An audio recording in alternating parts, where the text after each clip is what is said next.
সমস্ত বিচার ব্যবস্থাটা সামগ্রিকভাবে আমাদের যে অবকাঠামো সমগ্র দেশের মানুষের সোশ্যাল রেসপন্সিবিলিটি বলে একটা কথা আছে। সিলেটে আপনার 8-9 বছরের একটা বালককে লোহার রড দিয়ে খুঁচিয়ে খুঁচিয়ে যখন হত্যা করা হলো, যখন আপনার সেটা আপনার তার বুকে আপনার করা হচ্ছিল, বেঁধানো হচ্ছিল, তখন আমরা দেখেছি মানুষ মোবাইলে ভিডিও করছে, লাইভ দিচ্ছে, কিন্তু একজনও তাকে বাঁচানোর জন্য এগিয়ে আসেনি বা এটা প্রতিহত করার জন্য এগিয়ে আসেনি। সো আমাদের এই যে রেসপন্সিবিলিটি, আমরা বিবেকহীন মনুষ্যত্ববিহীন একটা মানে জাতিতে মনে হয় যেন পরিণত হয়ে গেছে।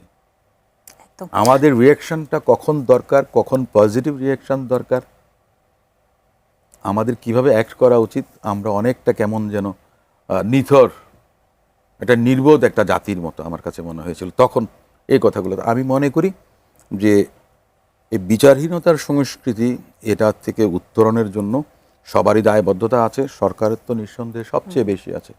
আমি মনে করি যে মহান জাতীয় সংসদে নতুন নতুন আইন পাশ করা হবে যেটা যুগোপযোগী হবে, যেগুলো মনে করেন যে কাভার করতে পারছে না সে সমস্ত বিষয়গুলোকে নতুন করে ভেবে চিনতে আপনার ফেয়ার ট্রায়াল, আইনের শাসন, জি আইনের শাসন প্রতিষ্ঠিত হলে গুড গভর্নেন্স আসবেই। জি